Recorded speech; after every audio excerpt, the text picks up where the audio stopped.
Hello and welcome to our Bible class for July 4th. And we're looking at the epistle lesson for today, for July 4th, from 2 Corinthians chapter 12. And it's the last in the series of readings from 2 Corinthians we've been hearing over the last few weeks. And so Paul writes, I must go on boasting. Though there is nothing to be gained by it, I will go on to visions and revelations of the Lord. I know a man in Christ who 14 years ago was caught up to the third heaven. Whether in the body or out of the body, I do not know. God knows. And I know that this man was caught up into paradise. Whether in the body or out of the body, I do not know. God knows. And he heard things that cannot be told, which man may not utter. On behalf of this man I will boast. But on my own behalf I will not boast, except of my weaknesses.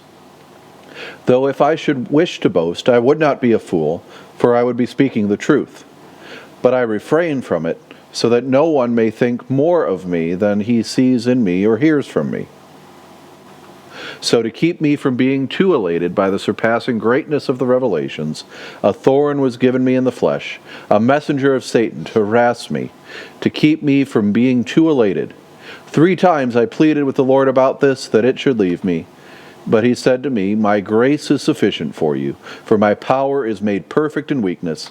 Therefore I will boast all the more gladly of my weaknesses, so that the power of Christ may rest on me. For the sake of Christ, then, I am content with weaknesses, insults, hardships, persecutions, and calamities. For when I am weak, then I am strong.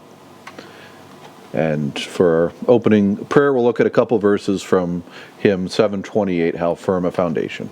How firm a foundation, O saints of the Lord, is laid in for your faith in his excellent word. What more can he say than to you he has said, who unto the Savior for refuge has fled? When through fiery trials your pathway will lie, my grace all sufficient will be your supply. The flames will not hurt you, I only design your dross to consume and your gold to refine.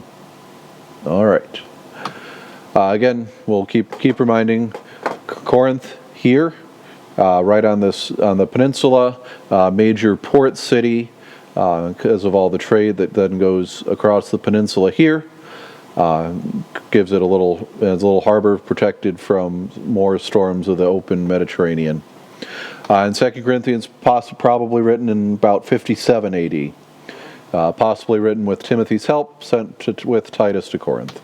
And again, Paul, it's one of the fourth letter Paul's written to the Corinthians. We only have 2 of them in the Bible that we have recovered, that we know of. The third one, the one right before 2 Corinthians, was fairly severe. The church in Corinth seemed to have a lot of problems. And so Paul had to spend a lot of time correcting them.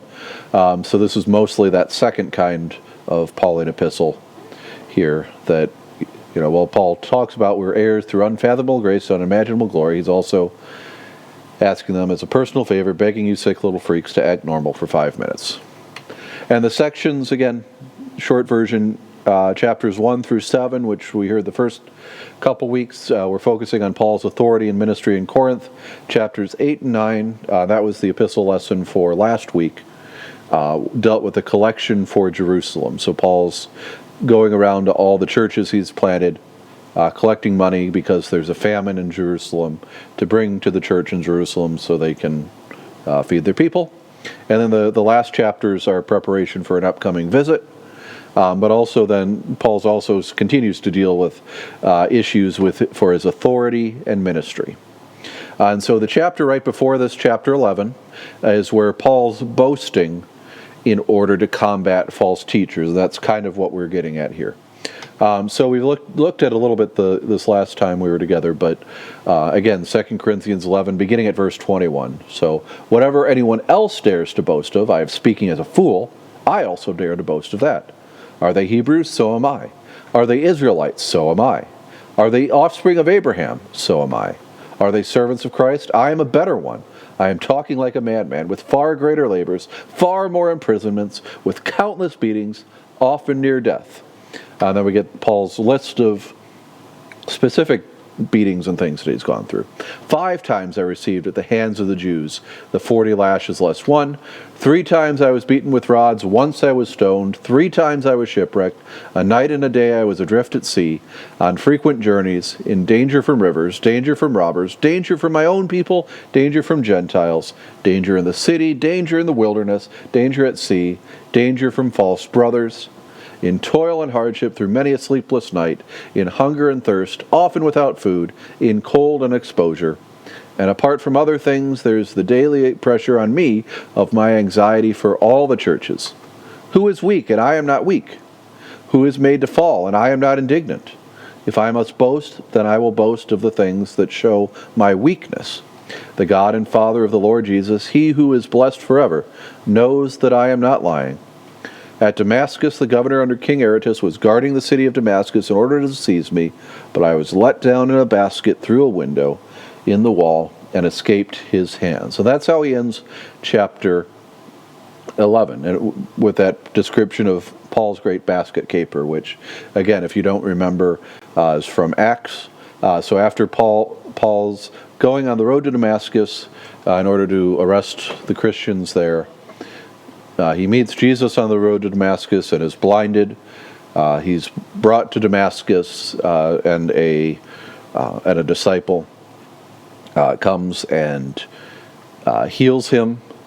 And then Paul, because of this encounter with Christ, becomes not a persecutor of the church, but a prophet of the church, but someone whose works to go do it. But again, Paul, of course, faces persecution. Partly because he's a Christian, so those who are persecuting other Christians now lump him in there. But there's also the people that will persecute Paul because he used to be a Jew, used to be a persecutor of the Christians, and so they're just very annoyed, they feel betrayed. And so they try anything to get him. Others will get upset with him because they think he's upsetting the apple cart, that he's upsetting the social order, that kind of thing.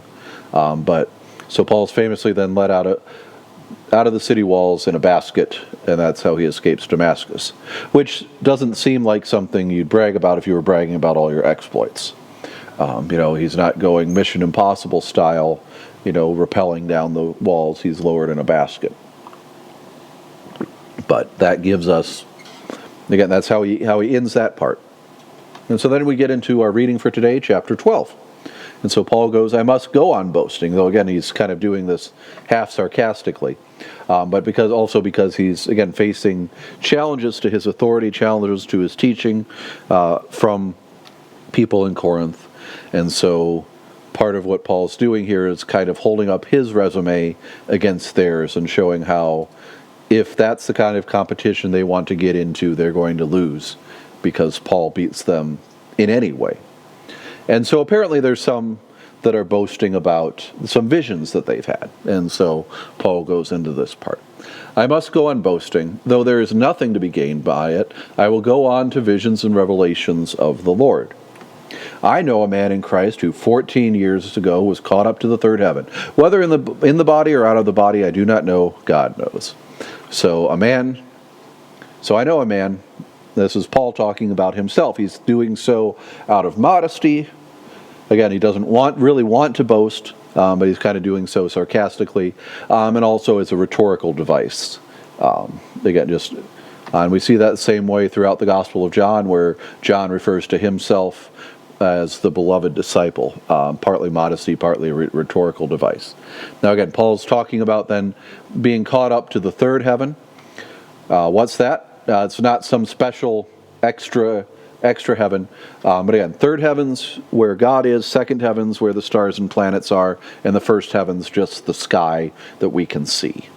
Is the way that the cosmology, the worldview, the view of the universe, of the cosmos was working in those days. So what Paul's saying is he had a vision where he was in the presence of God. And apparently there's all these other people who are saying, well, I've had a vision from God, and so you need to listen to me. And Paul here is saying, again, I can beat you if you're trying to compare resumes, don't try and out resume build me, because Paul's done through everything. And again, he says 14 years ago, which from 57 would place it about, 43? Not really sure when this exactly would have happened, then what Paul was doing. He spends some time in the wilderness after he escapes from Damascus before he goes into the Jerusalem council. It doesn't seem to quite line up with that, but so we're not really sure on the time frame. But there it is. All right, and then Paul says, so then I know that this man was caught up into paradise, whether in the body or out of the body, I don't know, God knows. And so again, he's kind of reinforcing, restating it same way, paradise, third heaven, place where God is, and saying that he got caught up in a vision there. Again, but he's not sure whether, or he's at least not pointing to himself whether he was physically transported there, or whether this was just an out-of-body experience thing. He doesn't know. God knows, and that's the important thing. And while he was there, then he heard things that cannot be told, which man may not utter. And so, of course, we're reminded of places like Isaiah here, where Isaiah 55, God says, my thoughts are not your thoughts, neither are your ways my ways, declares the Lord. For as the heavens are higher than the earth, so are my ways higher than your ways, and my thoughts higher than your thoughts. Or when we see that vision, Isaiah has a vision of God in the temple. Again, it's unclear whether is he physically transported to the heavenly temple, or is he still just in the regular temple and just having this kind of vision, where he's in the presence of God and God commissions him. So Paul's kind of reinforcing that idea. And he's saying too that then he heard things that it cannot be told, which man may not utter. We get some of that same kind of stuff in Revelation, where John's told to lock things up in a scroll and not reveal it until a proper time. That happens in some of the other apocalyptic, weird prophetic vision books too. And so whether it's something that's not to be told at this time, or whether it's, I can't describe it to you, you're going to, the kind of the Matrix thing of, you can't be told what this is, you have to experience it for yourself kind of thing. We're not sure. Or whether he's just, again, not describing it out of humility. Because Paul tends to, as we read his letters, Paul tends to not be at a loss for words most of the time. So whatever he's heard, so he has his vision, or he's either a vision or out-of-body experience, or physically transported, where he's in the presence of God, in paradise, in the third heaven, and he hears things that he can't be told, which man cannot utter. So they're just so indescribable that he can't speak of them. So again, my vision's better than yours. So if we're comparing visions as authority, Paul wins. All right, so on behalf of this man I will boast, but on my own behalf I will not boast except of my weaknesses. So now he's switching the rhetoric a little bit again. This hypothetical guy, which we all know is actually Paul. Kind of like, I'm asking on behalf of a friend, and then you ask some weird question. Same kind of deal there too.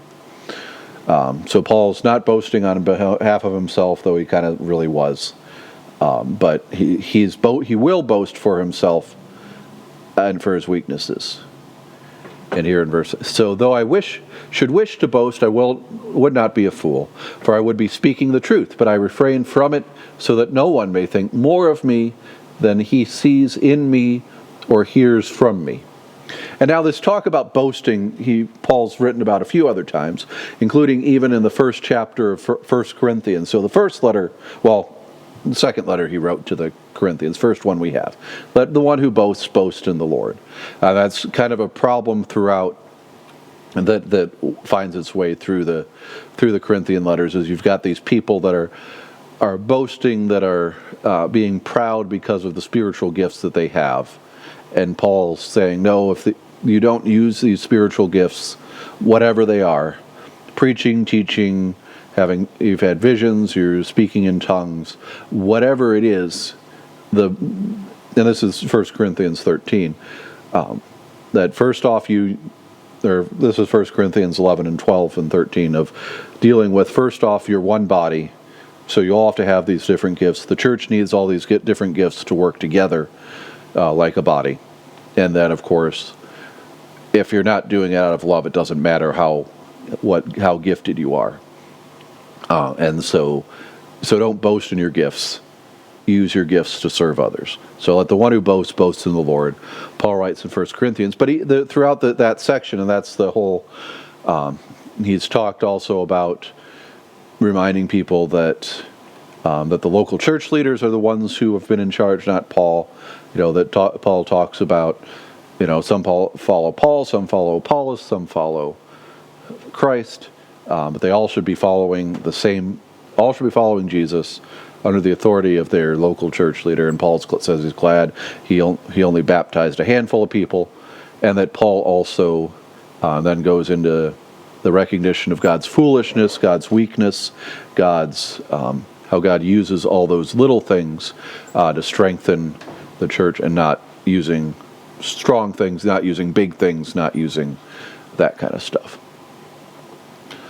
And then he's quoting from Jeremiah 9, or alluding to Jeremiah 9 here, which reads, "But let him who boasts boast in this, that he understands and knows me, knows God, that I am the Lord who practices steadfast love, justice, and righteousness in the earth. In these things I delight, declares the Lord."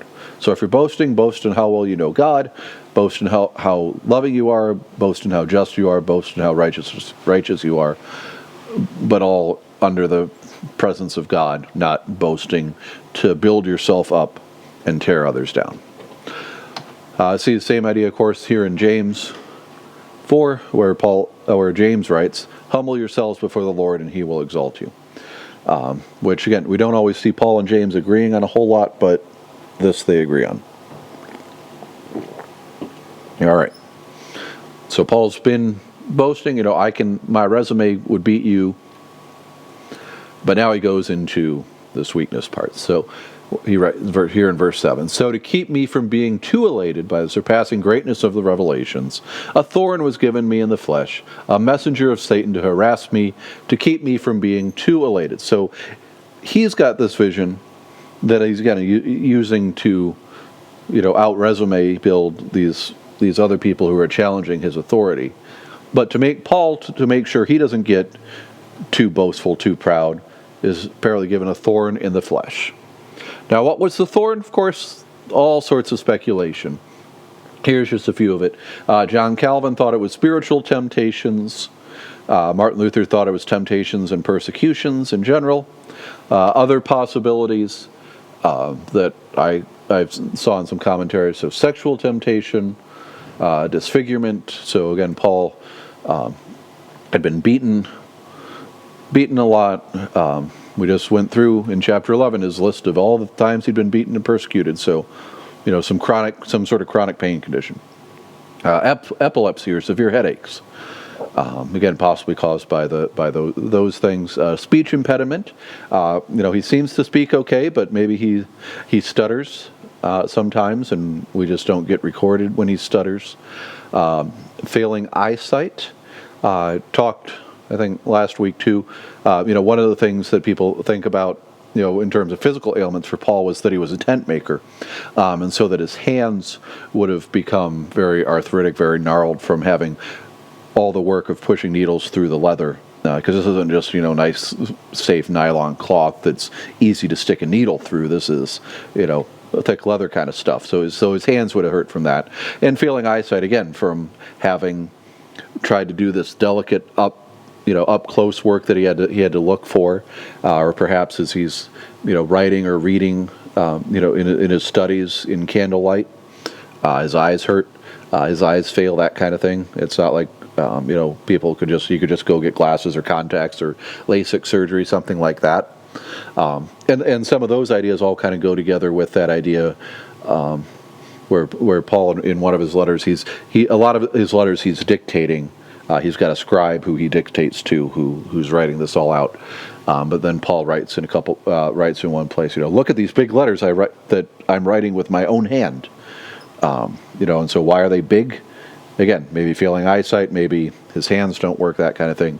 And one of the other interesting ideas, though, is that it's perhaps one of these false teachers that's trying to discredit Paul. That is, Paul could be happy in all the success, and yet there's this guy who keeps following after him, who keeps trying to discredit him, who keeps trying to lead people away, especially if we're talking about, a messenger of Satan, someone who's lying about Paul, someone who's accusing Paul of these horrible things, of not being as faithful as whatever. So perhaps that's it. So again, but Paul purposely he leaves it vague, and that's in some ways purposeful, because then the rest of us then can figure out whatever we're struggling with could fit in with this thorn, and so we can identify with Paul and his struggles. Or of course, there's always this possibility too, that it was SpongeBob SquarePants bothering him as he's writing a letter. All right, so why do we think it's a messenger from Satan? Why does he describe it that way? Well, then when we struggle with that, then one of the issue is, so if God doesn't show his power over this affliction of mine, this my affliction, then he's either not good enough to be my God, or I'm not good enough to be a person. So those are kind of the when we deal with suffering, those are kind of the two things we follow. So if there's suffering and God doesn't help, then either he's not powerful enough to fix the suffering, he's not righteous enough to let the good people suffer, to not let good people suffer, or I'm not good enough to be his person. So why is God letting me suffer? Because I'm not good enough for God, and so God can't love me because that. And so those are kind of those struggles we deal with, again, with any kind of suffering that we go through. And that could be something that as Paul's going through whatever the suffering is with the thorn in the flesh, he'd be tempted to go to one of those extremes. And so Paul writes then, 3 times I pleaded with the Lord about this, that it should leave me. And so again, with thorns, with any physical ailment, with any suffering we're going through, we ask God continually. Again, three times. 3 is kind of the divine number. So I asked God 3 times to remove this from him. But God said to Paul, "My grace is sufficient for you, for my power is made perfect in weakness. Therefore I will boast all the more gladly of my weaknesses, so that the power of Christ may rest in me." And again, that's how God works. God seems to work in ways that show that things only happened because of God and his power, and couldn't have happened otherwise. When we look throughout the Bible, God starts the nation of Israel through Abraham and Sarah, who are too old to have a baby. He doesn't just pick a young couple, who's got lots of kids and saying, "Well, I'm going to make a great nation out of you." That's not a challenge. To show that it's impossible, or that it has to have been miraculous, God starts with Abraham and Sarah. Same thing with with Samuel's miraculous birth. Same thing, of course, with John the Baptist and Jesus. Again, God could have chosen, as his people, any of the big nations of the world that were very numerous. Instead, he picks Israel. Again, proof that, it has to have been God. There's no way they would have survived this long without his protection, without his presence, that kind of thing, as well. And again, so God chooses. Again, this is how Paul began 1 Corinthians as well, dealing with that idea that God chooses the foolish things of the world to shame the wise. God chooses the weak things of the world to shame the strong. To again show that it's God doing it, that it couldn't have happened just through human effort. Which here's what Paul writes in 1 Corinthians. "But God chose what is foolish in the world to shame the wise. God chose what is weak in the world to shame the strong. God chose what is low and despised in the world, even things that are not, to bring to nothing things that are, so that no human being might boast in the presence of God." So again, why do we boast? We can boast in the power of God and how God has delivered us, how God has saved us, what God has done for us. And God often works in such a way that it has to have been God doing it, not human effort would not have made this work. All right, and then verse 10. "For the sake of Christ, then I am content with weaknesses, insults, hardships, persecutions, and calamities, for when I am weak, then I am strong." And so that's where our reading ends. And Paul's going to learn this lesson even better as time goes on. Later in Philippians, which is one of his last letters, and it's one of the so-called captivity epistles because he's writing it from in prison. And Paul there writes, "I've learned to be content in whatever circumstance." And so the fact that Paul, no matter what he's going through, is content, trusts in God to use his power. That God will work through Paul no matter what he's doing, no matter what he's in. That Paul's learned to be content no matter what he has because of his great trust in God. All right, and we'll close then with looking at hymn 736, "Consider How the Birds Above," which of course based on Jesus talking about how God provides for the birds of the air, but also applies to how he provides for Paul. "Consider how the birds above feed day by day with carefree ease. Does God not keep them in his love? Are we not worth much more than these? Be not afraid to suffer loss of all the things for which you pray, for he who faced for you the cross will give you strength to live each day. Seek first God's reign, his boundless grace, his holy name in all you do. Christ first and last in every place. All else will then be given you." Thank you for listening.